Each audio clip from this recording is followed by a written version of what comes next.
Espírito Santo, enchei os corações dos vossos fiéis, e acendei neles o fogo do vosso amor. Enviai o vosso Espírito, e tudo será criado, e renovareis a face da terra. oremos. Ó Deus, que instruíste os corações dos vossos fiéis, com a luz do Espírito Santo, fazei que apreciemos retamente todas as coisas, segundo o mesmo Espírito, e gozemos sempre da sua consolação. Por Cristo Senhor nosso. Amém. Nossa Senhora de Pentecostes, Rogai por nós que recorremos a vós. José, nosso Pai protetor, Rogai por nós. do Pai, do Filho e do Espírito Santo. Amém. Bom, essa é a trindade de Bleve. Então, primeira, a igreja até o século XVI, ela proibia que se representasse a trindade como forma de anjo. Por isso que vocês veem que é o homem barbudo como o Pai, o Filho e o Espírito Santo como pomba. Tá? Para não dar confusão, alguma coisa assim. Mas depois aí, os ícones foram sendo assumidos, né? O Filho no meio, aqui é o altar, tá? Repare que aqui é a Eucaristia. Esse quadradinho aqui embaixo é o túmulo, tá? Símbolo do túmulo de Jesus. Ele está com os dois dedos, como é o caso ali, que é Rios TU, quer dizer, Rios que é um Y, tá? E o T, mas aqui é o duas naturezas, tá? Natureza divina, natureza humana. Ele está olhando para o Pai está aqui, tá? Então ele olha para o Pai olha para ele, quer dizer, o diálogo dos dois, ele de vermelho, divindade, coberto de azul, como Nossa Senhora de Pentecostes, ao contrário. Ela de azul, coberta de vermelho. Ele é de vermelho, divino, coberto do humano. Certo? O Espírito Santo, que abre o diálogo dos dois, ele contempla o diálogo do Pai e do Filho. Ele, como amor, ele abre para que o diálogo aconteça. Então, aqui é Jerusalém, tá? Símbolo de Jerusalém, na árvore da vida, aqui é o símbolo de que nós entramos por aqui. Nós entramos através da mesa. Existe uma exposição sobre a Rússia no Ibirapuera, e tinha exposição de ícones. Tinha um que era parecido com esse daqui, mesmo processo, só que aqui embaixo tinha os instrumentais da liturgia. Tá? Então quer dizer o que? Através da liturgia, da Sagrada Liturgia, a gente entra no diálogo da Trindade. Ficou claro? Tá? Ô padre, só uma pergunta. Então quer dizer que quando há essa contemplação entre o Pai e o Filho, aparece o Espírito Santo? Não aparece, ele já existe. Aqui é sempre eterno.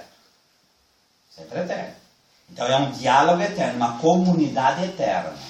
Tá? E esse diálogo, só que ele tem que lembrar, é representação. Aqui eles são um nessas três pessoas. Dialogantes. Né? Ficou claro? Por isso que o ícone ajuda. Tem outros, claro, um monte de simbolismo nisso daí ainda. Estou falando aqui por cima. Tá? Então vamos lá. 269. Creio em Deus, Pai Todo-Poderoso. Tá? Eu esqueci o meu em casa. Aí no meio. Ele é o Senhor do Universo, cuja ordem estabeleceu. Ordem essa que lhe permanece inteiramente submissa e disponível. Ele é o Senhor da história, governa os corações e acontecimentos à vontade.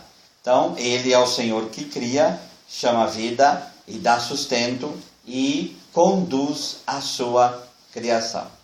Deus é o Pai Todo-Poderoso, sua paternidade e seu poder iluminam-se mutuamente. Tá? Com efeito, ele mostra sua onipotência paternal pela maneira com a qual ele cuida das nossas necessidades. 271, em Deus o poder e a essência, a vontade, a inteligência, a sabedoria, a justiça são uma só e mesma coisa. De sorte que nada pode estar no poder divino que não possa estar na vontade justa de Deus, ou na sua inteligência sábia. Enquanto para nós pensar e decidir para depois fazer, em Deus tudo é presente. Ah, Deus é mais justo ou é mais bom? Deus é mais... Não existe isso, gente. Deus é totalmente poder, Deus é totalmente justiça, Deus é totalmente amor. Sua misericórdia é justa, sua justiça é misericordiosa. Então em Deus não há mais justiça do que misericórdia, nem mais misericórdia do que justiça. Em Deus tudo é pleno, tudo é imediato. Deu para entender? Tá? 272. A fé em Deus Pai Todo-Poderoso pode ser posta à prova pela experiência do mal e do sofrimento. Por vezes, Deus pode parecer ausente e incapaz de impedir o mal. Ora, Deus Pai revelou sua onipotência da maneira mais misteriosa no rebaixamento voluntário de Cristo. E aqui a gente tem que lembrar daquela dimensão em que Jesus, Pai, afasta de mim esse cálice. Tá? Nós temos que lembrar que ali também Jesus é Deus e homem. E na sua divindade ele está experimentando tudo aquilo que a humanidade traz de fragilidade, de medo, de morte. Tá? E isso dói muito. Então ele assume plenamente isso aí. Mas quando do silêncio de Deus, como o Papa Bento XVI falou em Auschwitz, esse silêncio de Deus é misterioso, mas ele tem uma razão de ser. E a razão de ser, no caso, é a nossa salvação, por exemplo, no caso de Jesus. Certo? 273.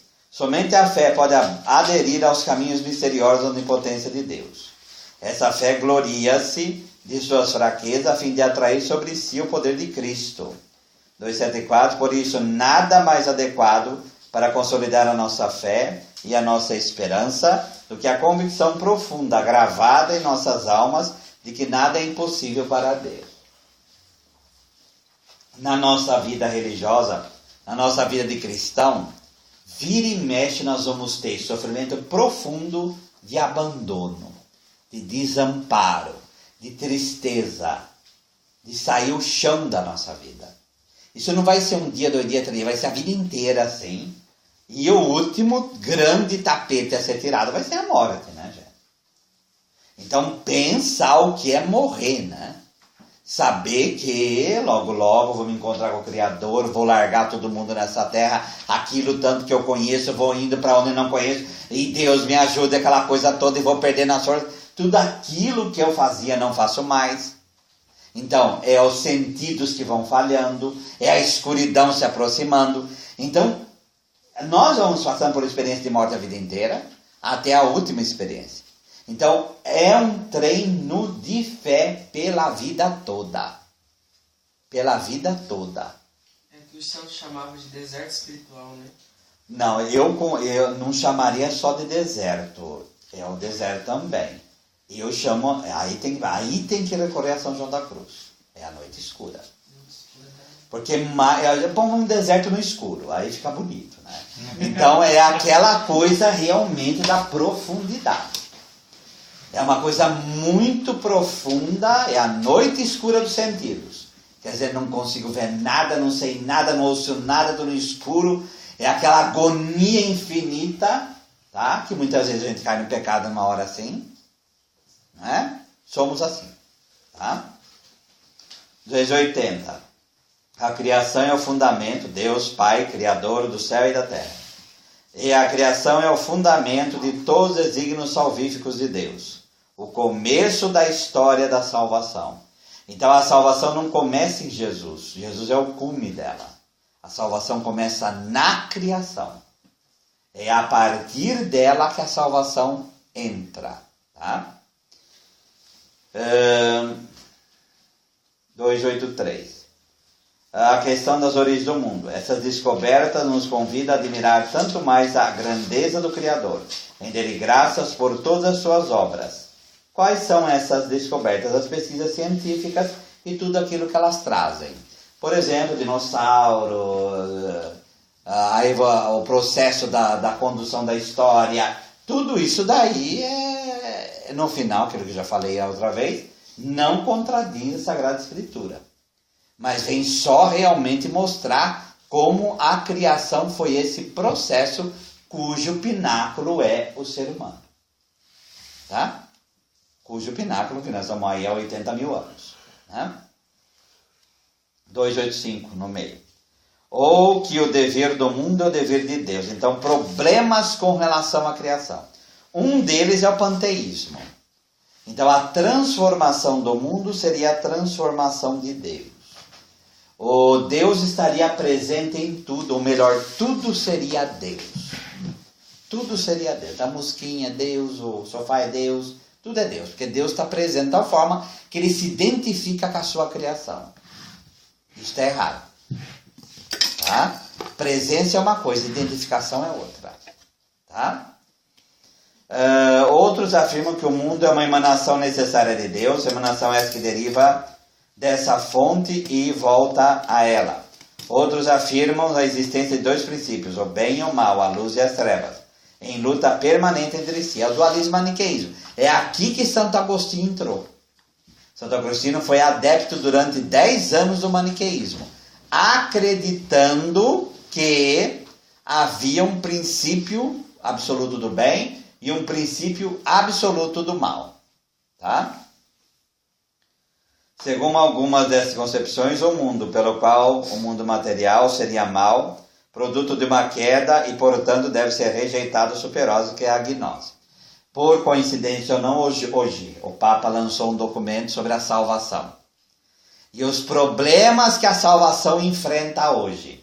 E ele colocou 2 problemas. O neopelagianismo, que não acredita na graça de Deus, e acha que a salvação já é inerente ao ser humano, que a graça vem para complementar alguma coisa. Não.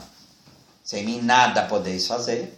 E o outro é a gnose, que crê que a salvação vem pelo conhecimento, que despreza tudo aquilo que é carnal, aquilo que é criação, e acha que a salvação vem do interior do homem, na medida que ele conhece, na medida que ele experimenta alguma coisa.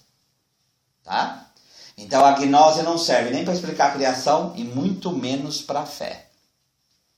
Nós cremos que o que nos salva? Nós falamos no grupo de estudo na segunda-feira. O que nos salva? A graça. A graça nos salva. Tá? E não o conhecimento, e não o esforço humano. É o esforço aliado à graça, aí sim. Mas o esforço humano sozinho, nada. O deísmo, tá? O que é o deísmo? Deus, a maneira de relojoeiro, lançou o mundo aí, tá aí. Esse deísmo é muitas vezes a fé de muitos artistas. É aquela coisa de Deus como algo longe, algo que está para lá, eu não sei nada sobre Deus, eu não conheço nada, só sei que Ele nos criou, largou nós aí e estamos aí. Tá? Isso não. Isso também está errado. E finalmente o materialismo, né? Que hoje pelo ateísmo também está em voga totalmente. Né? Então não há Deus, a matéria ela se produz a si mesma, e toda a coerência vem de si mesma. Então isso é um absurdo também. Tá? 286. Com efeito, a existência de Deus Criador pode ser conhecida com certeza por meio de suas obras, como nós vimos no encontro passado, graças à luz da razão humana, ainda que esse conhecimento seja muitas vezes obscurecido e desfigurado pelo erro. É a velha frase, né? Apesar do caos há uma ordem. Então essa ordem, essas leis que regem o universo, falar que elas vieram do nada, tudo acontece por coincidência, é meio difícil de aceitar. Tá? No final do 288. Além disso, a verdade da criação se exprime com vigor crescente na mensagem dos profetas, na oração dos salmos e da liturgia, na reflexão da sabedoria do povo eleito. 290. 3 coisas são afirmadas nessas primeiras palavras da Escritura. No princípio, Bereshit bara Elohim, né? O Deus eterno pôs um começo a tudo que existe fora dele. Então, a criação é algo que emana de Deus, que vem de Deus, mas ela não é Deus. Tá? O verbo bara no hebraico, ele só se refere a Deus. Tudo que existe depende daquele que lhe dá o ser. Então, essa sustentação do céu e da terra, por que a gente não é dissolvido de uma hora para outra? Né? Essa sustentação do universo, nós cremos que é Deus quem mantém. E essa sustentação a gente chama de divina providência. Tá? Opa, Oi. então tá certo, assim, que eu lembro no filme de Francisco de Assis, ele fala para Santa Clara que o céu sustenta a terra. Então é isso mesmo? Os céus, né, no sentido de que Deus sustenta a terra. Tá? Ele sim. 292. Só existe um Deus no meio aí. Ele é o Pai, é Deus, Criador, é autor e ordenador. Ele fez todas as coisas por si mesmo, isto é, por seu verbo e sabedoria, pelo Filho e pelo Espírito, que são suas mãos, como vai dizer Santo Irineu. A criação é obra comum da Santíssima Trindade. O princípio é o Pai, mas a obra é feita através da palavra e do Espírito, como nós já falamos tantas vezes. O mundo foi criado para a glória de Deus. 293, no meio. Não para aumentar a sua glória. O que é glória? Então vamos lá, vai começar agora. O que é glória? Majestade. Explica alguma coisa aí. Senão. Majestade vem de maior, vem de maior. Né? Explica. O que é glória?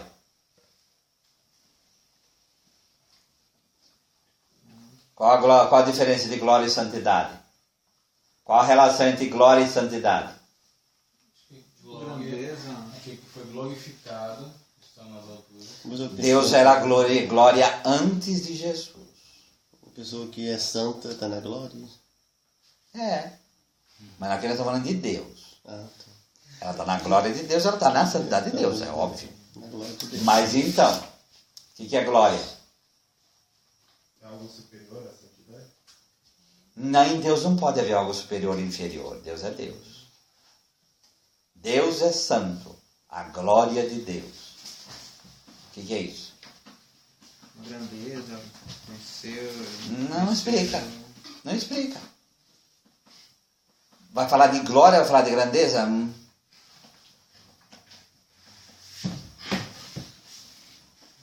E ele manifestou a sua glória. Poder. Vontade. E quando fala, por O exemplo. que é santidade, gente? De Deus, não nossa mais. Qual é santo? Deus é santo, o que eu estou falando? Deus é perfeito. Deus é o totalmente outro e santidade é aquilo que Ele é. E o que seria a glória de Deus, então? Eu vi a glória de Deus. Você viu a bondade, a perfeição de Deus? Você viu a manifestação da sua santidade. Santidade é aquilo que Deus é. A glória é a manifestação dessa santidade. Por isso resplendor. Por isso luz. Tá? Mas quando a gente canta glória a Deus nas alturas. Você está devolvendo o que Ele te deu.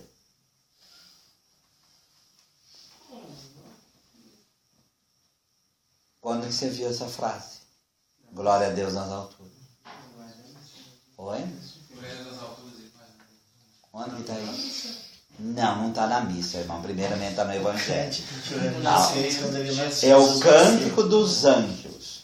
E quando eles viram para os pastores, eles falaram o quê? Glória a Deus nas alturas e paz na terra aos homens por Ele amados. Dê glória a Deus. João 9. Quando os fariseus falam para o cego que ele foi curado, dê glória a Deus, fala a verdade. E dar glória a Deus é o quê? Você restitui a Deus aquilo que Ele te deu. E o que Ele te deu? A glória dele. A manifestação dele.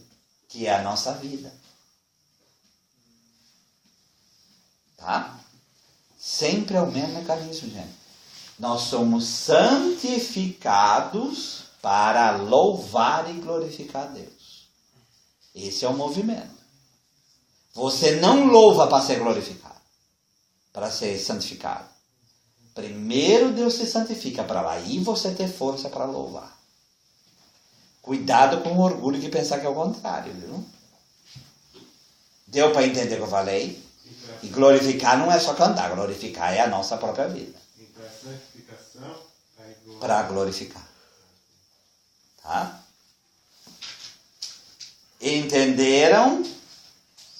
Então, 2:9-3, vamos voltar aí de novo. Não para aumentar a sua glória, mas para manifestar a glória e para comunicar a glória, sua glória. Pois Deus não tem outra razão para criar a não ser seu amor e sua bondade. Tá? Então, nós somos a glória de Deus. Tá? A glória de Deus é o homem vivo. Vou falar aqui daqui a pouco. 2:9-4. A glória de Deus consiste em que se realize essa manifestação, essa comunicação de sua bondade, em vista das quais o mundo foi criado. Pois a glória de Deus é o homem vivo, e a vida do homem é a visão de Deus. É a frase mais famosa de Santo Irineu. A glória de Deus é o homem vivo. O que é isso aí? Quanto mais o homem vive, quanto mais o homem não morre, e não morrer aqui é pecar, não morrer aqui é ir para o inferno, não morrer aqui é realmente fazer tudo aquilo que Deus é. Quanto mais eu vivo, quanto mais eu amo, quanto mais sou bom, mais eu manifesto a glória de Deus. Quanto mais eu manifesto a glória de Deus, mais eu estou me aproximando da visão da suprema glória dele. Deu para entender? Ficou claro?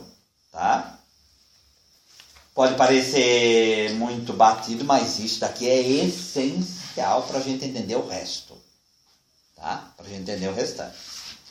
2:9-5. Cremos que o mundo procede da vontade livre de Deus, que quis fazer as criaturas participarem de seu ser, de sua sabedoria e de sua bondade. Mais uma vez o refrão do catecismo. Nós somos criados para participar da bondade e do amor de Deus. Somos chamados. Um dia nós somos concebidos, Deus infundiu a nossa alma para isso. Não tem outra razão para termos vindo a essa terra. Tá? Por isso que São Paulo, na 1 Coríntios 3, vai dizer o quê? Você pode entregar seu corpo para as feras, você pode ser queimado vivo, você pode dar todos os seus bens aos pobres, você pode falar todas as línguas do mundo, você pode ter todo o conhecimento possível e imaginável. Se não tem amor, que é aquilo que Deus é, você não é. Tá? E no original, como nas nossas traduções, está. Quem não ama, não é, não está sendo, não está vivendo. Tá? O contrário, quanto mais eu amo, mais eu manifesto aquilo que Deus é. Por isso que na minha capa de aspecto está escrito Laus Dei Caritas Est. O louvor de Deus é caridade. Quanto mais o amor, que é a essência daquilo que Deus é, mais você louva. Mais você está louvando. Tá? Ficou claro? 2:9-6. Deus cria do nada. Deus cria livremente do nada. Tá? Então, esse nada é nil, né? Quer dizer, é aquilo que nada, que não existia nada antes de Deus. E ele cria, ele chama a existência. Isso é criar. Tá? Por isso que só Deus realmente cria. Tá? No hebraico, principalmente. Deus cria um mundo ordenado e bom. Já Deus, 2:9-9, já que Deus cria com sabedoria, a criação é ordenada. No final aí, pois a criação é querida por Deus, como um dom dirigido ao homem, como uma herança que lhe é destinada e confiada. Então, ao ser humano, como um bom administrador, Deus fala, homem e mulher, vocês governarão, vocês dominarão sobre os peixes do mar, sobre as aves do céu, papapá. Então, o homem e a mulher. Por que homem e mulher? Porque é o amor que governa o mundo. É o amor que governa o mundo. Tá? 300. Deus é infinitamente maior que as suas obras e não tem como medir isto. Por isso não dá para falar que Deus se confunde com a sua obra. Ele é maior do que as suas obras. Tá? 301. Com a criação, Deus não abandona a criatura a ela mesma. Não somente lhe dá o ser a existência, mas também a sustenta a todo instante no ser. Dá-lhe o dom de agir e conduz a seu termo. Nós viemos de Deus, somos sustentados por Ele e caminhamos para ir ao encontro dele. Certo? Esse universo, obviamente, era pelo menos o planeta Terra, como os cientistas já calcularam, daqui 5 bilhões de anos o Sol vai se expandir e vai engolir a Terra. Então, querendo ou não, esse negócio vai acabar. Então, até pela física já fala que vai acabar. Então, a nossa condução no mundo é por Deus. Ele nos conduz. Achei parto também quando eu leio isso aqui, porque é totalmente o contrário do que é pregado na maçonaria. A maçonaria ensina, na sua filosofia, que Deus ele é o Criador, que Ele criou todas as coisas, tudo parte dele, mas mas Ele criou para o homem, e o homem administra para o homem no homem. Então, isso que é a gnose, porque a maçonaria, como as outras também, é tudo filha da gnose. Então é aquela coisa, Deus jogou, vamos aí, vamos conduzindo e seja o que Deus quiser. Tá? E por isso o conceito de providência santíssima. Então a Santíssima Providência vem exatamente contra um negócio desse. Porque providência não é dinheiro, providência é tudo. Deus nos sustenta, ponto. Vai falar aqui também. Tá? 302 aí no final. Aí. Chamamos a divina providência disposições, é o conceito aqui. Pelas quais Deus conduz sua criação para essa perfeição. Então, em meio a tudo isso que acontece no mundo, a divina providência é a condução de Deus para a perfeição. E agora coloca, por que a gente reza a providência santíssima então? Se Deus vai conduzir essa obra para a perfeição, para que rezar?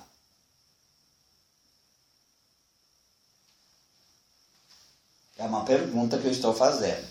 Ficou claro. Permitir que chegue a nós a graça? Não, a graça vem. A providência está aí, você querendo ou não. Para que ela permaneça? Também não. Mas A vontade de Deus é a salvação. Mas eu posso negar a graça. Então, por qual a razão da oração então? Para que eu não me feche? Exatamente. Então é o contrário, né? Nós rezamos para nos abrirmos aos caminhos da divina providência. Então a nossa oração é para ir ao favor do vento de Deus. E vento, pneuma, espírito é a mesma coisa. Então, ir a favor do vento de Deus e não ir contra o vento de Deus. Não ir contra aquilo que Deus quer. Aquilo que eu falei na outra vez. Não recalcitra contra o aguilhão. Não fica dando coice porque não vai dar certo isso. Então é ir a favor daquilo que Deus quer. Deu para entender? Então a gente reza para estar aberto. Exatamente. Exatamente. Tá? Vem uma pessoa, você encontra ela na rua. Eu quero falar com alguém. Isso é raro acontecer, graças a Deus, mas enfim. E o discernimento de saber se você vai falar com ela ou não. Então essa leitura o tempo todo, eu devo falar, não devo falar, você vai pedindo essa abertura se é para falar ou não. Tudo é providência. Tá? Os santos agiram assim. Você vê que no meio de sofrimento, no meio de encrenca toda, Deus vai agindo e os santos vão se abrindo a isso. Santa Teresa, quanto mais pior estava a coisa, vocês vão ver isso no filme depois, quanto mais pior estava a coisa, mais feliz ela ficava. Porque ela falava, se o demônio está criando confusão, quer dizer que coisa boa Deus vai fazer. Porque é aí que ele quer criar as coisas. Tá? Lembrei do padre Paulo Ricardo. Ele falando que decidiu usar mais a batina, porque percebeu o quanto isso irritava o demônio. Então eu vou usar um pouquinho mais, que ele está irritando ele, que é bom o negócio. Mas é. 303. O testemunho da Escritura é unânime. A solicitude divina da providência é concreta e direta. Então, divina providência, gente, não é teoria. E aqui vem a razão da fé. Essa fé na divina providência que vai vendo como que Deus vai trabalhando a vida dos seres humanos e vai conduzindo. Você pode se fechar? Como o Ramon disse, pode. Quem se fechou? Judas. Judas. Ele se fechou à divina providência. E deu no que deu. E qualquer um de nós, consciente ou inconscientemente, nós podemos nos fechar à divina providência. Tá? E isso daí, por isso, a gente tem que rezar muito para isso não acontecer. Tá? Pode acontecer conosco nem Jonas, né? Se fecha a divina providência, você vai ter que experimentar a morte para aprender o que é a providência de Deus. Entendeu? Tá? E aí vem qual frase a gente lembra da carta aos Romanos? Romanos 8. Tudo coopera para o bem daqueles que amam a Deus. Não é alguma coisa. Não é muita coisa. Quando você ama a Deus, tudo coopera para o teu bem. Crês nisso? É? Que bom, né? Eu vou lembrar dessa profissão de fé. 304. Assim vemos o Espírito Santo, autor principal da Escritura, atribuir muitas vezes ações a Deus, sem mencionar causas segundas. Essa não é uma maneira de falar primitiva, mas uma forma profunda de lembrar o primado de Deus e seu senhorio absoluto para a história e o mundo. O que é a causa segunda? É o que está no 306. Deus é o Senhor soberano em seus desígnios. Para a realização dos mesmos, serve-se também do concurso das criaturas. Então, causa segunda, gente, é aquela velhinha que falou que você tinha vocação. Causa segunda, gente, é aquela pessoa que contribuiu para você vir. Causa segunda é tudo aquilo que Deus usou para ajudar na consecução do seu projeto. Isso a gente chama de causa segunda. Tá? Deus age diretamente, milagre, e Deus age através de causa segunda, que são suas mediações. Tá? 307. Aos homens Deus concede que até se poderem participar livremente de sua providência, confiando-lhe responsavelmente a submeter a terra e dominá-la. Os homens, um pouco mais baixo aí, podem entrar deliberadamente no plano divino. É por isso que a gente reza, como eu falei. Por causa de suas ações, por suas orações, mas também por seu sofrimento. E aí, para encarar isso? Sofrimento é providência de Deus. Tá? E onde que está isso? Onde está isso na Sagrada Escritura? Salmo 118. Não só, mas é muito mais claro em Paulo, né? Naquela parte que fala sofrimento, produz... Isso, Sim. isso que é Romanos 5. Mas também, eu completo na minha carne o que falta a paixão de Cristo. O sofrimento da igreja, o sofrimento nosso, está dentro da providência de Deus. O de Jesus não estava? Sim ou não? Sim. Engraçado, a gente faz esse tipo de pergunta e ninguém quer responder assim. É impressionante, né? Não quer uma resistência, Eu né? fiquei pensando ainda aí, eu lembro que o senhor falou que Deus não quer que nós soframos, mas Ele permite a gente sofrer. Se Ele não quer que a gente sofra, por que a providência dele permite a gente sofrer? Ah, isso é mistério, não tem como saber. Não tem como saber. Chega lá no céu de caminho aí. Por isso, o siga-me de Jesus. Tome a sua cruz de cada dia e siga-me. Cruz também é sofrimento, faz parte do processo. Aí a frase lá do filme, todo mundo assistiu São Pio aqui, né? Lembra que ele fala lá da endemoniada? Por que Deus permitiu aquela criatura chegar naquela degradação toda? Aí ele vai falar o quê? Somos como crianças que olham o bastidor da mãe e ela fazendo o bordado, nós olhamos de baixo. É só nó, é só rolo, só confusão. Quando a gente morrer, Deus vai mostrar o outro lado. Tá? É assim que funciona. Certo? Por que aquele bispo fez o padre Pio sofrer até dizer chega? Por quê? Porque a conversão do bispo dependia daquilo. É assim que funciona. Certo? Então, às vezes, o sofrimento não foi tanto para melhorar algo interno do Padre Pio, mas foi para... Ele foi Cristo ali. Ele foi Jesus para aquele bispo. Ele conseguiu a conversão daquele homem, gente. Olha a visão de Deus que aquele homem tinha. Ele está aquele arrependimento que ele achava que ele estava no inferno. A coisa, 20 e poucos anos depois, na providência de Deus, para ele tomar consciência. Certo?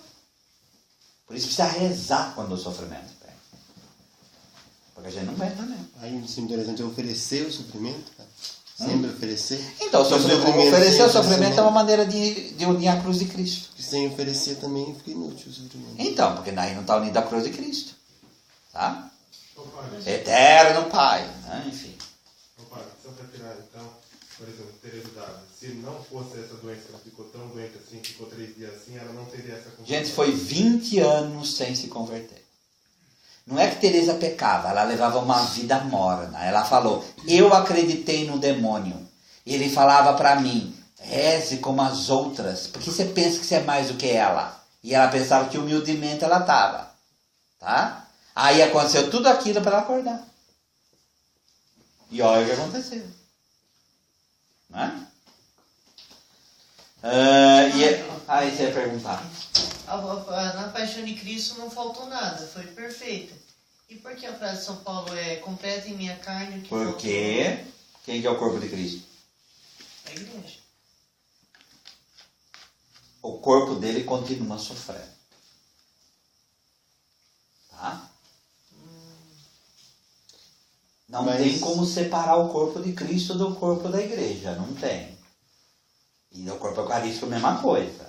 Então, ele continua a sua quênosis, por exemplo. Eu tenho um professor que hoje é bispo, né? Que é bispo emérito, que é o Dom Beni, que foi bispo de Lorena. Ele falava assim, por que as profanações eucarísticas, por que muitas vezes cai hóstia no chão, por que Deus permite isso? Porque a quênosis de Cristo, o esvaziamento dele, continua em cada liturgia. Tá? Para o nosso bem. Certo? Entendeu? Então, quando acontece o sacrifício eucarístico, o Calvário na Santa Missa, Jesus torna a sofrer de novo? Não. Não. Ele só atualiza... Então, depois lá na frente, vamos ver isso agora. Não confunda sofrimento com sacrifício. Sacrifício é entrega. A entrega dele é que continua. Nós unimos a nossa. Aí unimos o nosso sofrimento. Aí sim. Ele não. Entendeu? Entendi. Tá? Sabe qual que é o problema? A gente mistura sacrifício com sofrimento. Não é para misturar. Tem quando é um caráter Tá. expiatório, de expiação. O que tem? Expiar nossos pecados. Aí entra pelo... O sacrifício é a entrega dele O que expia nosso sacrifício. pecado. É o sacrifício dele que expia, certo? E o sacrifício é a entrega dele. Por isso São Tomás Aquino vai falar, uma gota já bastaria. Tá? Porque é a entrega dele que nos salva. Então o problema nosso é a nossa visão de sacrifício. A gente acha que sacrifício é sangue só. Sacrifício é entrega. Tá? Bom, 308 é a causa primeira, que opera através de causas segundas, como nós já vimos. E aí vai 309, e o mal nessa história toda? Se Deus provê, o que o mal faz? Então no meio aí 309. Pelo congraçamento da igreja, pela força dos sacramentos, pelo chamado à vida bem-aventurada, a qual as criaturas livres são convidadas antecipadamente a assentir, dar seu assentimento, mas da qual podem, por um terrível mistério, abrir mão também antecipadamente. Não há nenhum elemento da mensagem cristã que não seja, por uma parte, uma resposta à questão do mal. No próximo, Deus quis livremente, quarta linha aí, criar o mundo em estado de caminhada para a perfeição última. Então, gente, nossas doenças, por que Deus manda febre amarela? Por que tem que ter tanto bicho assim? Por que tem tanto micróbio? Por que tem tanta encrenca? Por que doença? Por que limitação? Por que uma criança nascer com câncer? Tá? Primeiro, a mesma coisa que eu falei ali, porque não tem resposta. Mas é que o mundo está caminhando para a sua perfeição. Tá? E a perfeição do mundo é a novos céus e a nova terra. E essa imperfeição que a gente vive, a gente é chamado a caminhar para a perfeição que é o próprio Deus. Qual que é o nosso problema? A gente se conformar com a imperfeição, vou ficar assim mesmo e dane-se.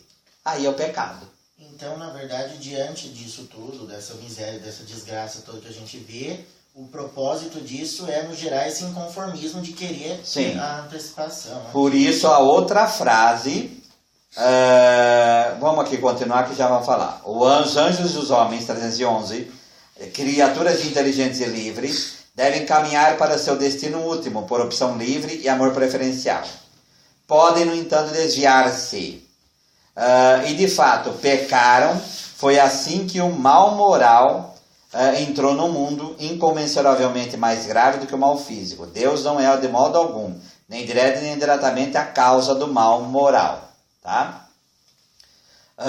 No final aí do 312, a rejeição e o homicídio do Filho de Deus, causado pelo pecado de todos os homens, Deus, pela superabundância da sua graça, tirou o maior dos bens, a glorificação de Cristo e a nossa redenção. Com isso, porém, o mal não se converte num bem. O mal não se torna um bem. Mas do mal Deus tira um bem. A mesma coisa nós deveríamos permitir e fazer com o nosso pecado.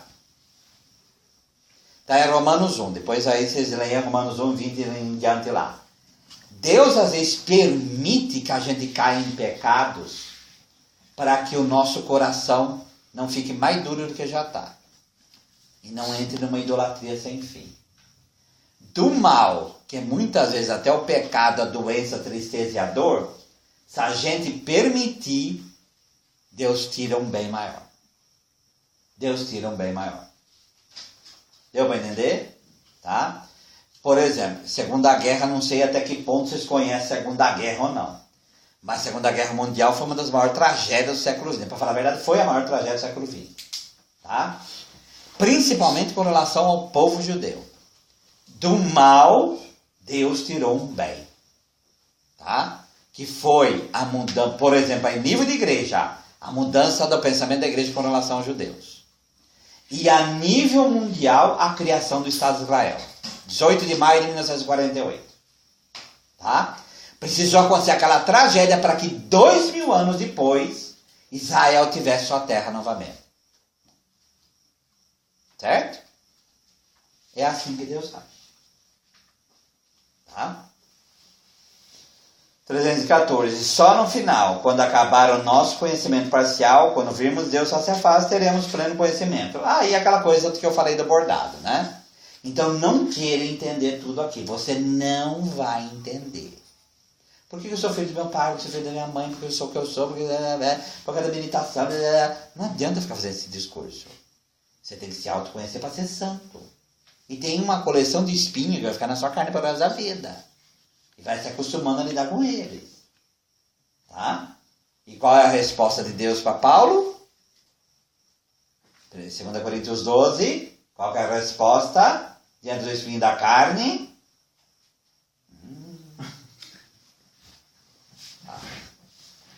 Basta-te a minha graça. Eu não vou tirar o espinho. Você vai ficar sofrendo.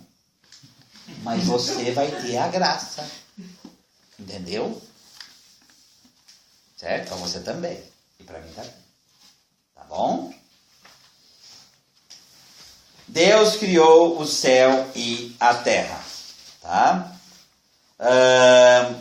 Primeira existência dos anjos. 3:2:8. A existência dos seres espirituais não corporais, que a Sagrada Escritura chama habitualmente anjos, é uma verdade de fé. O testemunho da Escritura a respeito da Escritura é tão claro que é a unanimidade na tradição. Então, por que o catecismo coloca aqui? Tem gente que não acredita em anjo. Que veio da mitologia babilônica, entrou na Bíblia, blá, blá, blá. Para a igreja, é questão fechada. É, como está dito aqui, verdade de fé. Então não mexe com verdade de fé, tá? Você pode realmente cair na heresia. Anjo é verdade de fé. Existem seres espirituais que são precedentes aos dos homens. Esses seres são os anjos. Tá? Quem são os anjos? Tá? Por todo o seu ser, os anjos são servidores e mensageiros. A palavra angelos é mensageiro em grego. De Deus. Porque contemplaram constantemente a face de Deus Pai. E aí são enviados para isso. Cristo contou os seus anjos. 3:3:1. Cristo é o centro do mundo angélico. São seus porque foram criados por Ele e para Ele. Tá? Então, os anjos são a moldura da palavra de Deus. Do seu verbo, da sua expressão, do seu ser. 3:3:3. Desde a criação até a ascensão, a vida do verbo encarnado é cercada pela adoração e serviço dos anjos. Então, quem prestou um pouquinho de atenção nisso, viu que anjo vai de Jesus desde a sua concepção, Gabriel, e vai até a sua ascensão. Porque olhais para o céu, aquele que vai voltar da mesma maneira. Então, a vida de Jesus, ela é cercada pelos anjos. Porque foi criado por Ele e para Ele. Tá? São Miguel encaixa aí ou não? Também. Todo. É um mundo angélico. Nós estamos falando só do oitavo coro. Nós estamos falando de todos os serafins, querubins, tá? 3:3:6. Desde o início até a morte, a vida humana é cercada por sua proteção e por sua intercessão. Cada fiel é ladeado por um anjo como um protetor e pastor que a conduzir à vida eterna. Bom, aqui, Santo Anjo do Senhor, meus zelos guardadores, né? Então tem que ter fé o bastante para isso. Certo? Crer nessa verdade de debate, fé. por exemplo, se a pessoa é batizada, tem um anjo, não é? Não, todo ser humano. Todo Todo ser humano. Todo ser humano. Aqui não tem questão de batizado. Isso foi lá embaixo. Aqui não é questão de batizado ou não. Tá? Mundo visível.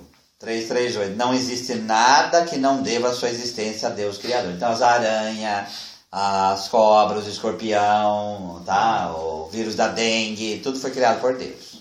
Não é pecado matar, né? É pecado matar, né, padre?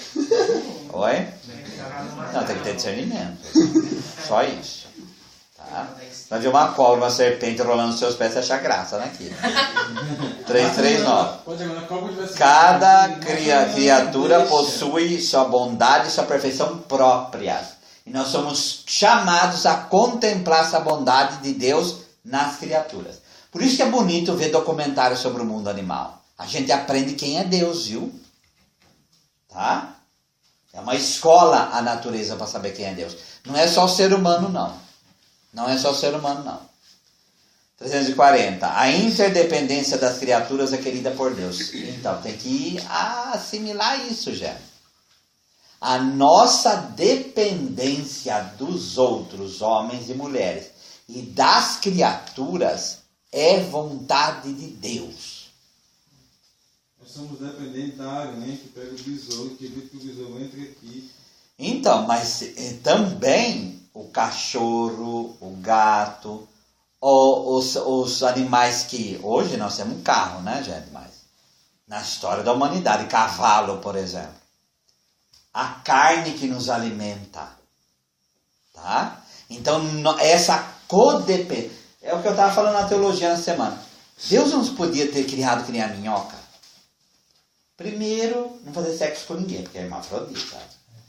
A cobra, por si mesma, ela se reproduz e pronto. Vive comendo esterco e não incomoda ninguém. Está feliz, contente lá. Tá? Deus nos criou. É o animal mais imperfeito, o animal mais frágil, é o animal que mais precisa do outro. Por isso que é inteligente. Tá? Porque você sabe que dos homo, tá? Homo sapiens, Homo cro-magnon, Neandertal, papapá, eram mais fortes que o Homo sapiens. Quem permaneceu foi o Homo sapiens. Por quê? Era mais fraco. Ele aprendeu a viver em comunidade. Aprendeu a se fortalecer. E nesse aprendizado de viver junto para se proteger, foi surgindo a linguagem, foi surgindo o relacionamento, e aí foi estruturando aquilo que o homem é. Tá? Isso é ciência. Não é catecismo, não. Tá? 3.4.1. A beleza do universo. A ordem e a harmonia do mundo criado resultam da diversidade dos seres e das relações que eles mantêm entre si. Então essa harmonia do universo é bela. É querida por Deus e é bela. E somos chamados a contemplar. A hierarquia da criatura é exercida pela ordem dos 6 dias. Então, o cume é o ser humano. Então eu não posso trocar o ser humano por um animal, por exemplo. Tá? 3.4.3. O homem é o píncaro, o cume da obra da criação. E aí a solidariedade entre todas as criaturas. Tá? 3.4.6. Na criação, Deus depositou um fundamento e leis que permanecem estáveis. É que a gente chama de lei natural. Há leis no ser humano, há leis da natureza que são e devem ser respeitadas. Por exemplo, quem nasceu com um gene é masculino, nasceu com outro gene é feminino, pronto. Então não tem terceiro sexo, não tem como mudar a sexualidade de alguém, teria que mudar a genética dela inteira. Tá? E isso é impossível. Certo? Tá? Então essas leis são imutáveis, nós devemos contemplá-las. Né? 3.4.7. A criação está em função do sábado e, portanto, do culto e da adoração de Deus. Tudo converge para Deus aí. Tudo veio de Deus e converge para Deus. O homem é criado à imagem de Deus. 3.5.7. Por ser a imagem de Deus, o indivíduo humano tem a dignidade de pessoa. Ele não é apenas alguma coisa, mas ele é alguém. Ele tem ser. Tá? 3.5.8. Deus criou tudo para o homem, mas o homem foi criado para servir e amar a Deus e oferecer-lhe toda a criação. Certo? Então, a partir da criação eu me santifico também. Deveria, viu? Deveria. 3.5.9. Na realidade, o mistério do homem só se torna claro verdadeiramente no mistério do Verbo encarnado. Em Jesus nós vemos o que o homem deve ser. Verdadeiramente deve ser. 360. Graças à origem comum, o gênero humano forma uma unidade, pois Deus de um só, fez toda a raça humana. Então nós somos todos, sem exceção, nós somos todos irmãos. Tá? Viemos do mesmo Pai. Deus criou o homem como? Então 3.62. A pessoa humana, criada à imagem de Deus, é um ser ao mesmo tempo corporal e espiritual. O ser humano ele não é só corporal e não só espiritual. Ele é corpo-alma. Tá? O ser humano é corpo e alma. Alma e corpo. Tá? E o que é a alma? 3.63. No final, a alma significa o princípio espiritual do homem. Tá? Então é toda a minha dimensão espiritual. 3.64. O corpo do homem participa da dignidade da imagem de Deus. Ele é corpo humano precisamente porque é animado pela alma espiritual. E é a pessoa humana inteira que está destinada a tornar-se corpo de Cristo, o templo do Espírito Santo. Então por isso a gente não deve mais falar salvar a alma, mas é salvar o ser humano por inteiro. Tá? Quando Paulo coloca, divide assim, corpo, alma e espírito. Alma e espírito. O Espírito é a abertura da alma para Deus. Só isso. Não tem uma terceira dimensão. É a abertura dessa alma para Deus. Tá? Então o que vai para o céu é a alma.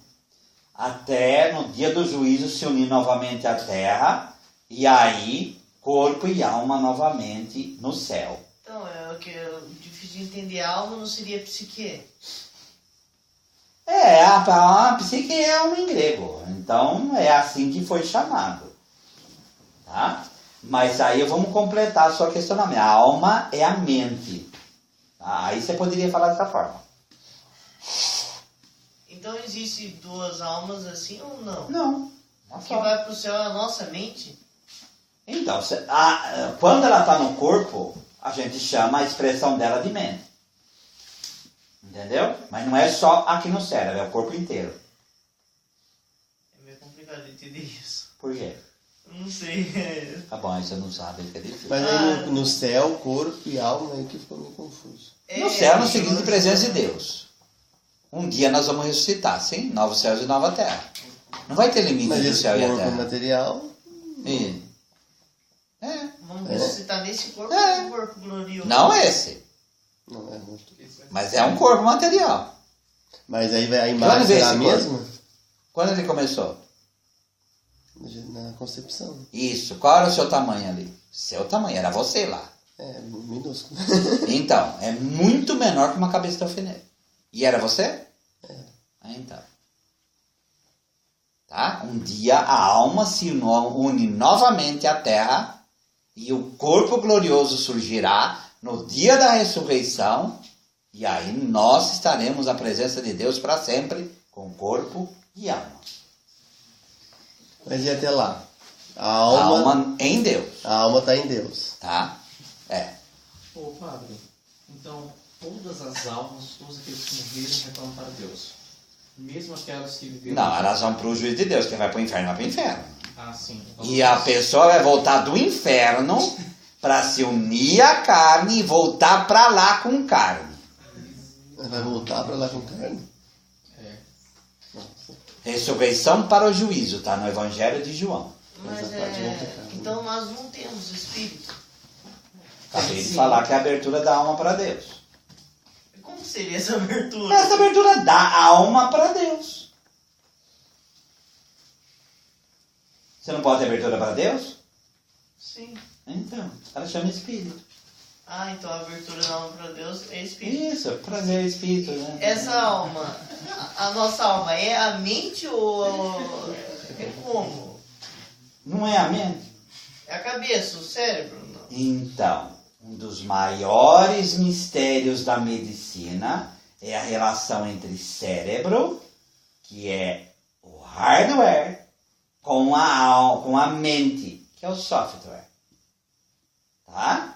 É o maior mistério que a medicina tem, um dos maiores. Porque eles não sabem explicar. Cérebros, por exemplo, que foram cancelados pela metade por um acidente. A mente se rearranjar dentro do cérebro e continuar pensando. E aí? Pessoas que ficaram em coma, você está vegetativo, de repente volta e começa a conversar. E aí?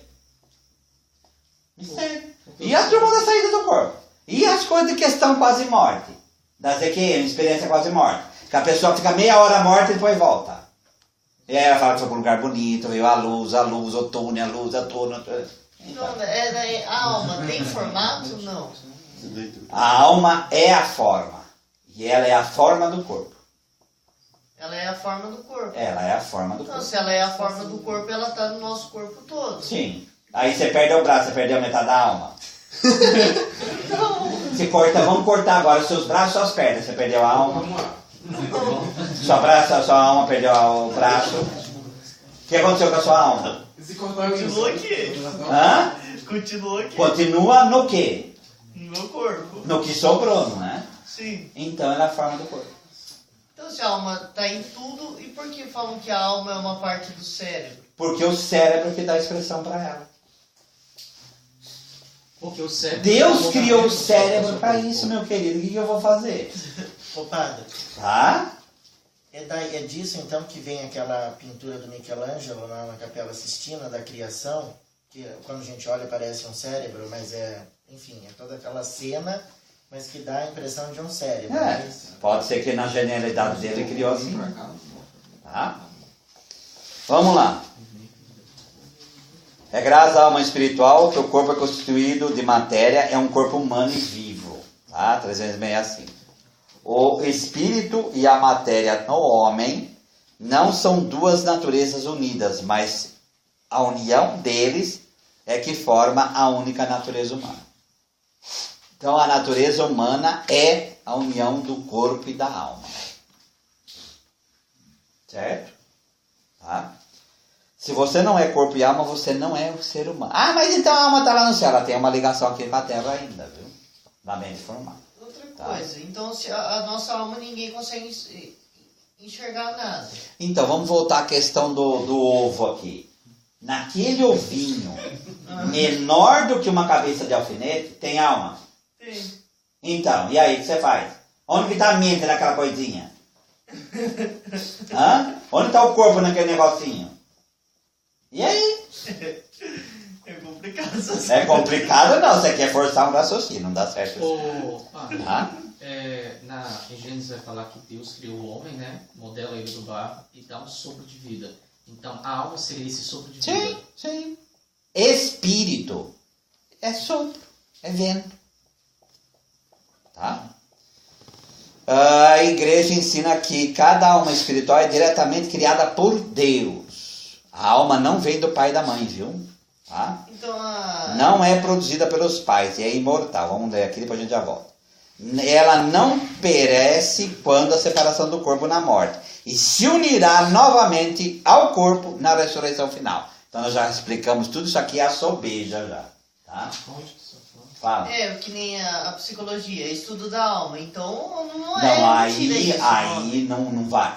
Aqui eles não falam de alma imortal. Mas da psique é da mente. É por Isso isso aí que eu nós sempre já- confundi. É por Então, isso- não. A minha vida toda São confundiu ciências isso. diferentes. Então, o que é psirré para teologia? Alma para teologia é uma coisa. Mente para teologia é outra. A psirré para teologia é outra.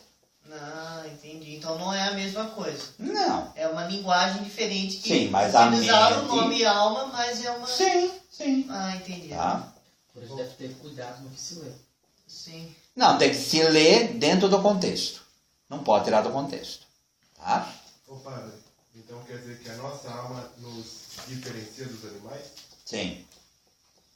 Tá? Igual a alma humana, a alma imortal, só o ser humano tem. Cachorro não tem alma, gato não tem alma. Mas eles vão pro céu, não. Se eu acabei de falar que não tem. 368. O coração é em sentido de fundo do ser, né?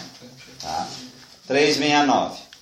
Homem e mulher os criou, em perfeita igualdade como pessoas humanas, e por outro, em seu ser respectivo de homem e de mulher, ser homem e ser mulher é uma realidade boa e querida por Deus, e a diferença é querida por Deus.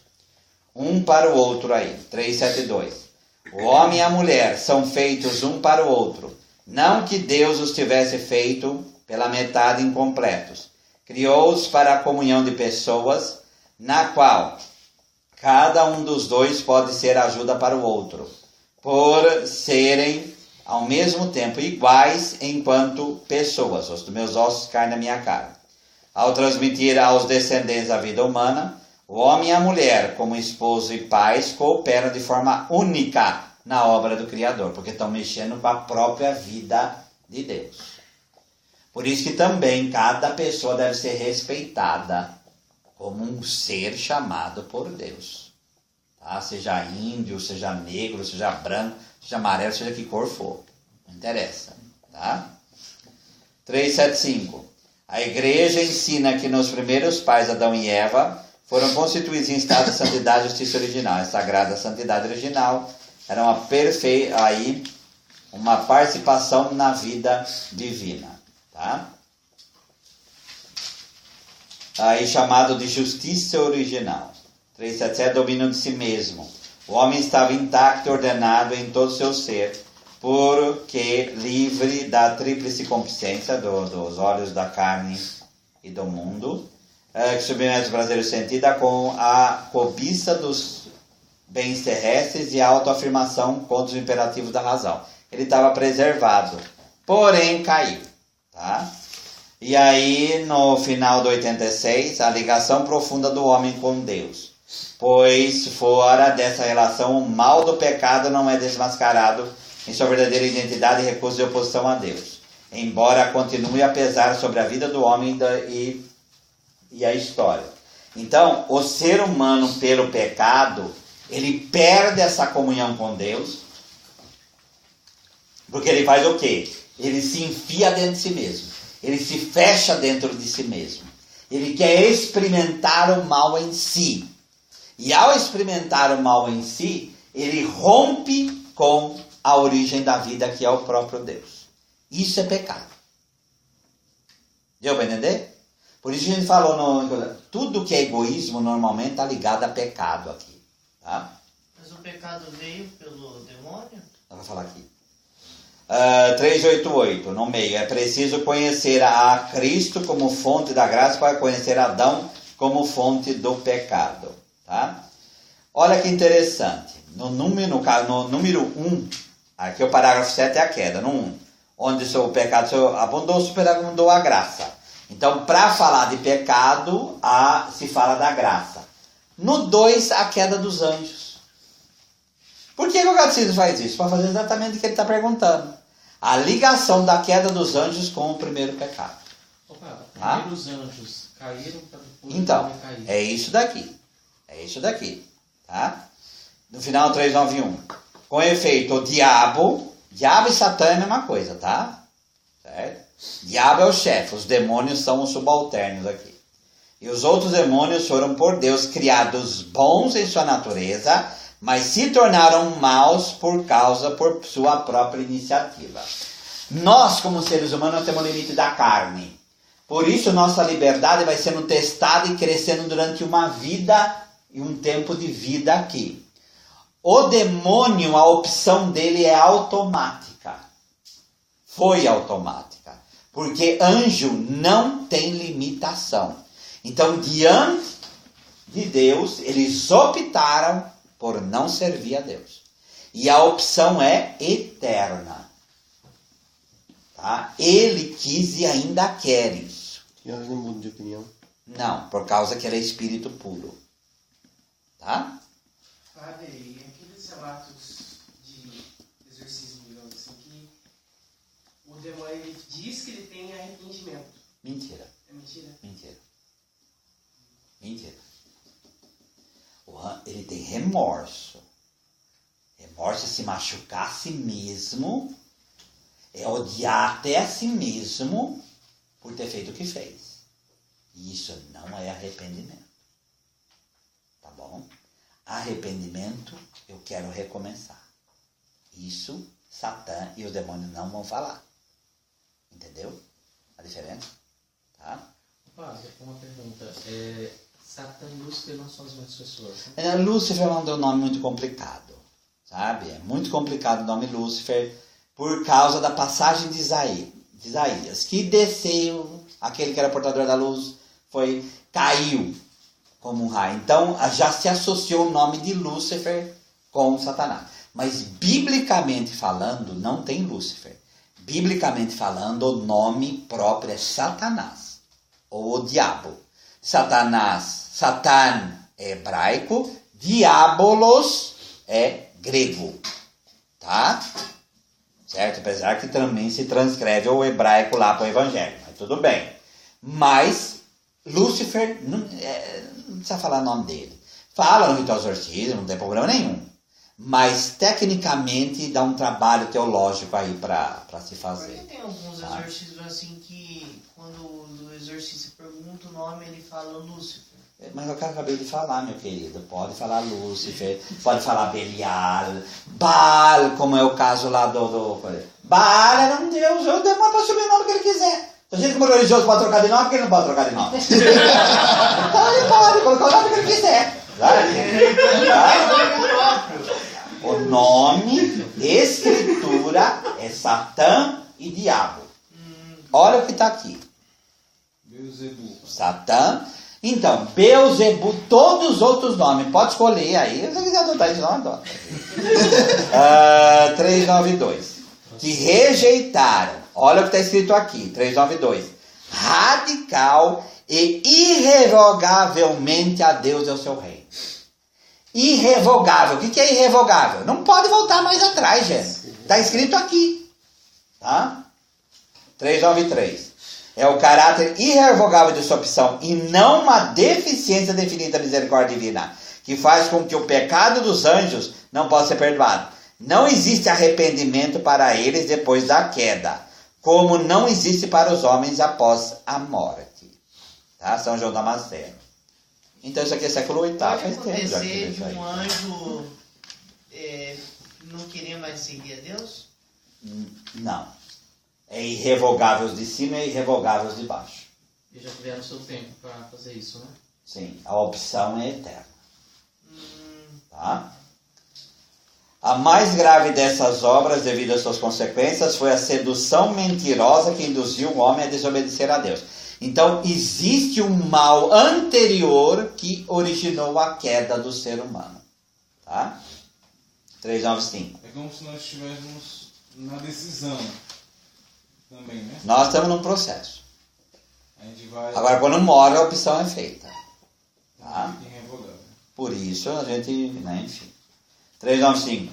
Contudo, o poder de Satanás não é infinito. Ele não passa de uma criatura. Por isso que o opositor de Satanás não é Deus, é São Miguel Arcanjo. Poderosa pelo fato de que puro espírito, mas sempre criatura. Essa é a ação permitida pela divina providência. Agora, por que é a mesma questão do bordado? Por que Deus permite a obra do demônio? Tá? Para santificar o ser humano. E não para perdê-lo. O que aconteceu com Tá. Jó, né? É. Tá? Olha, aquela coisa, qual que é o final do livro de Jó? Deus sabia que Jó ia vencer. Tá? Deus sabia que Jó ia vencer. 396. Deus criou o homem à sua imagem e o constituiu em sua amizade. Criatura espiritual, o homem só pode viver essa amizade com um livre submissão a Deus. No final, o homem depende do Criador. Está submetido às leis da criação e às normas morais que regem o uso da liberdade. 397. O homem, tentado pelo diabo, deixou morrer em seu coração a confiança em seu Criador.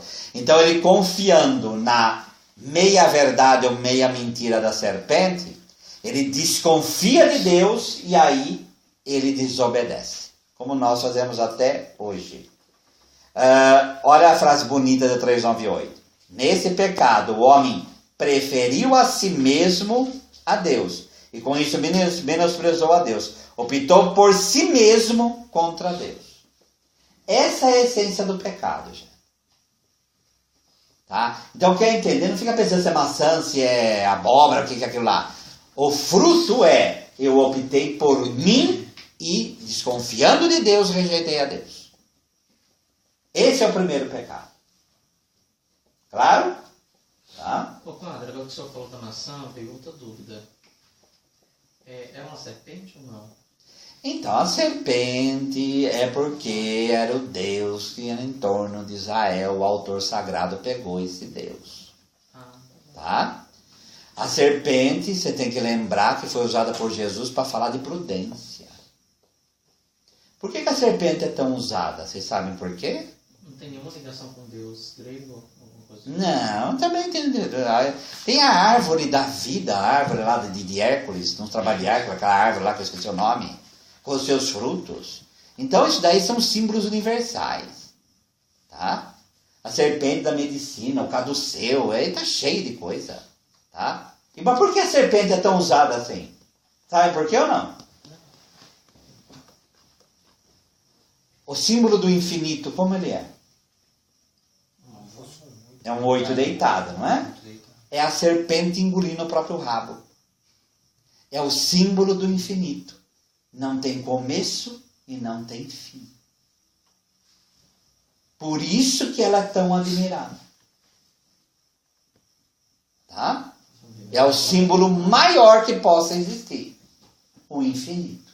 Então pegaram a serpente como uma linguagem e a maçã também. Não fala maçã. Porque em Israel não tem maçã. A fruta mais bonita que tem em Israel é romã. Tá? Então é o fruto. Mas, gente, vamos lá. Fruto, árvore, virgem, mulher. E Adão.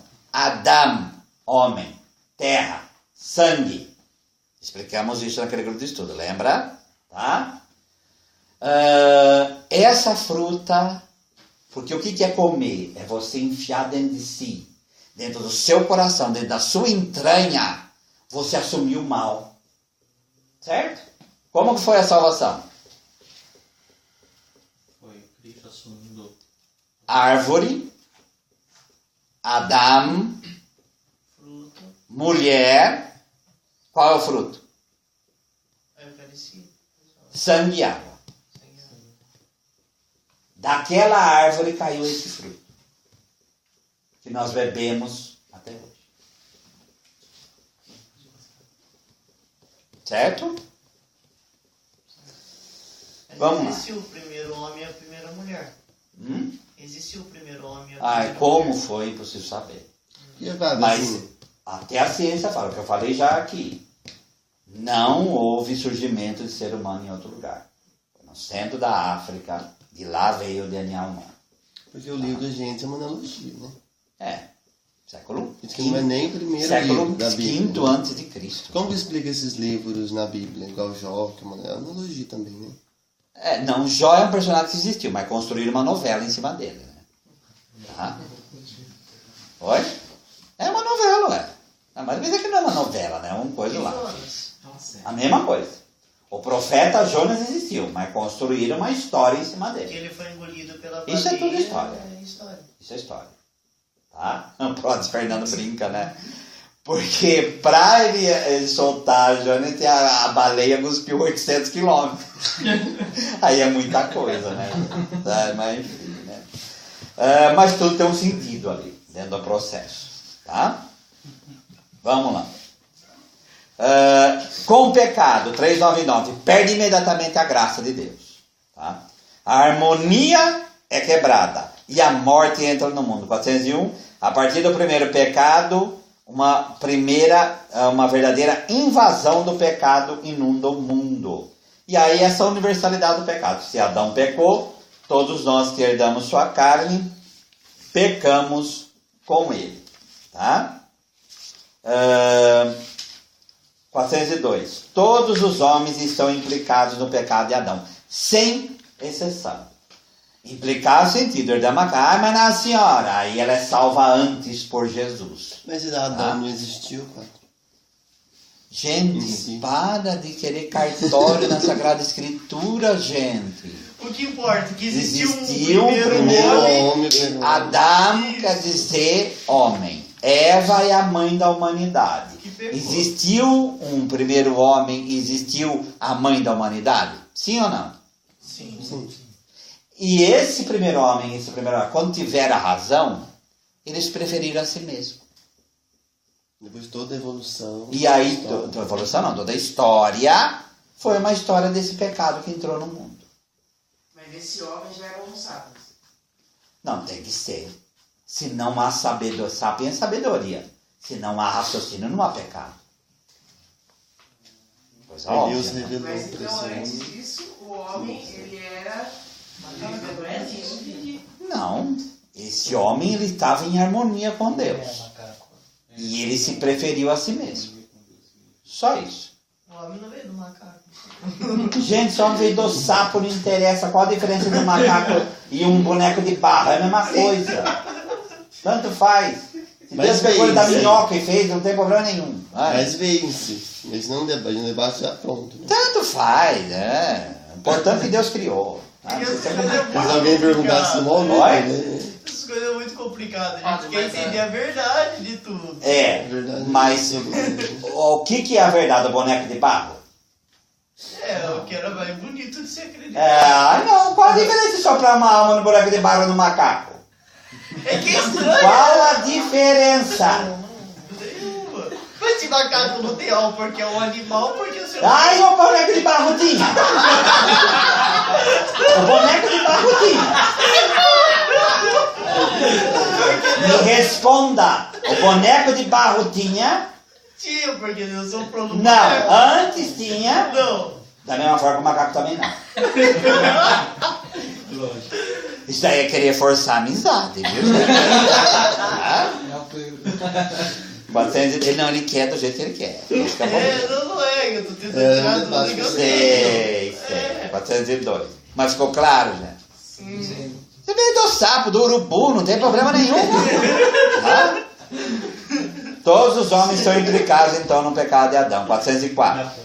Em virtude dessa unidade do gênero humano, todos os homens são implicados no pecado de Adão, como todos são implicados na justiça de Cristo. Um pouco para baixo, Adão e Eva cometem um pecado pessoal, mas esse pecado afeta a natureza humana, que vai transmitir em um estado decaído.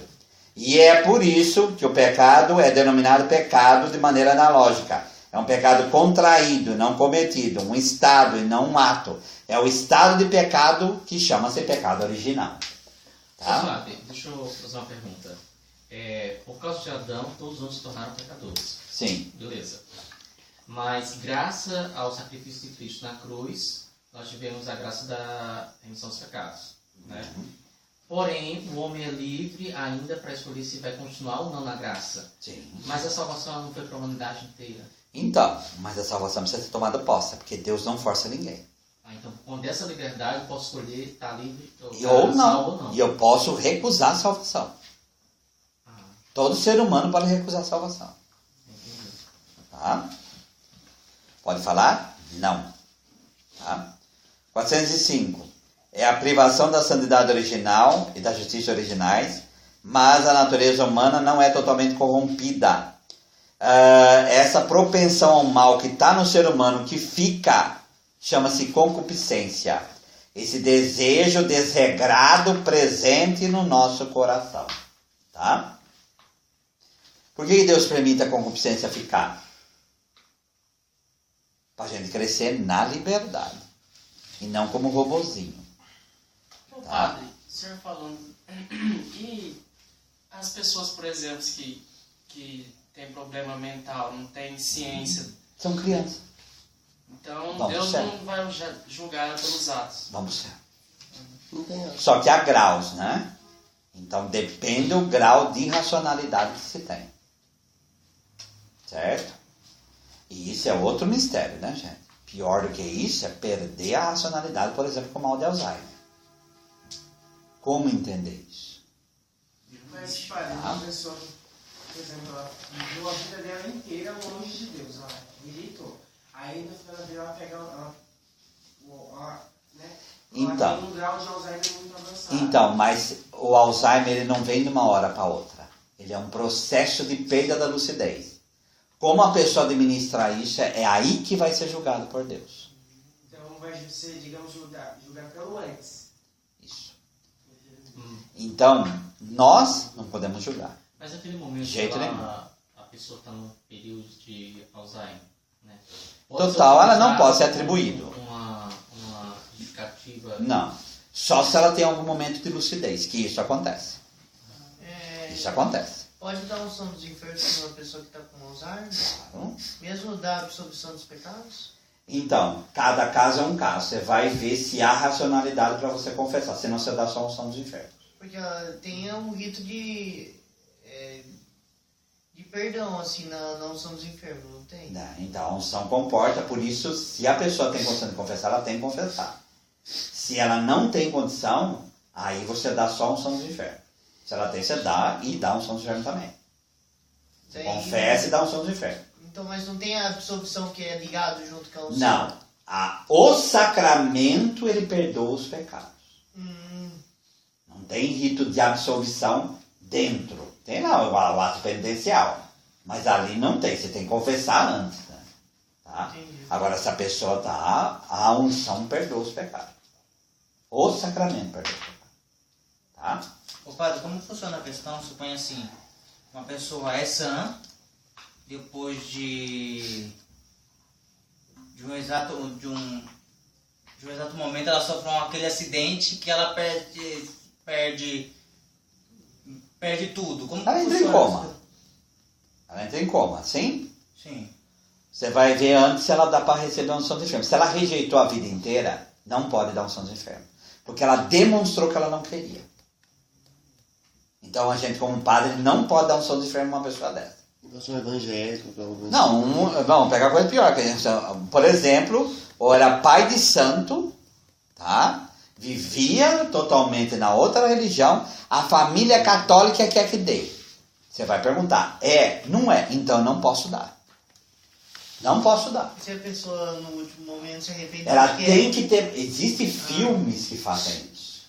que a pessoa está em coma na cama e o padre fala, me dê um sinal. E a pessoa vai. Tá? Aí o padre vai dar um sinal. Tem um filme que mostra isso. Eu não lembro que filme que é. Tá? Tem caso em verídico? Tem. Manifeste o teu arrependimento. Isso na história tá cheio de coisa assim. Como também tá cheio de pessoas que fizeram. Acho que foi Machado de Assis que mandou o padre voltar da porta. Não quero. Tá? Eu tenho uma afilhada, padre, que ela, quando ela era pequena, ela era uma criança normal. Depois começou ela sentir uns sintomas de alguma doença, que agora ela é especial. Sim. Nesse caso, que se Deus me perdoe, ela chegar a falecer, ela pode... Ela é criança, gente. É criança, ela é criança. Nenhum. Ela vai pro céu. Uma pessoa assim... Nós podemos pro inferno, ela vai pro céu. Uma pessoa assim pode receber comunhão? Não.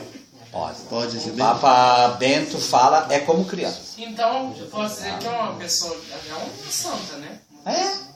Um débil mental. É exato. Porque tem um problema, então eles fazem para receber a comunhão, tem que ter consciência do que está recebendo. Então, aí, consciência de criança. Consciência de criança. É como criança que dá. Se dá para criança, dá para ela também. Tá? Lembrei da história de Santa Teresinha, do Menino Jesus, que ela começou a orar pela conversão daquele moço que seria morto. No último momento ele beijou a cruz. Sim, se converteu. 407. Pelo pecado dos primeiros pais, o diabo adquiriu certa dominação sobre o homem, embora esse último permaneça livre. Por isso, o diabo, ele influencia a nossa vida. Então não adianta falar que não. Por isso, através do Pai Nosso, livra-nos do mal. O mal ali é o demônio. Tá? 411. Não nos abandoneis ao poder da morte. 411, então, a tradição cristã vê na passagem um anúncio do novo Adão, que, por sua obediência até a morte de cruz, repara com superabundância a desobediência de Adão. O que nós recebemos em Cristo é muito maior do que o pecado que Adão fez. Porque a nossa participação na vida da Trindade. 412. Mas por que Deus não impediu o primeiro homem de pecar? São Leão Magno responde: a graça inefável de Cristo deu-nos bens melhores do que aqueles que a inveja do demônio nos havia subtraído. Deus permite que os males aconteçam para tirar deles um bem maior. Tá? E assim fomos. Amém? Alguma pergunta? Amém. Hoje foi pontual. Vamos em pé. Nós damos graças ao Senhor por todos os vossos benefícios, vós que viveis e reinais pelos séculos dos séculos. Amém. Nossa Senhora de Pentecostes, rogai por nós que recorremos a vós. São José, nosso Pai e protetor, rogai por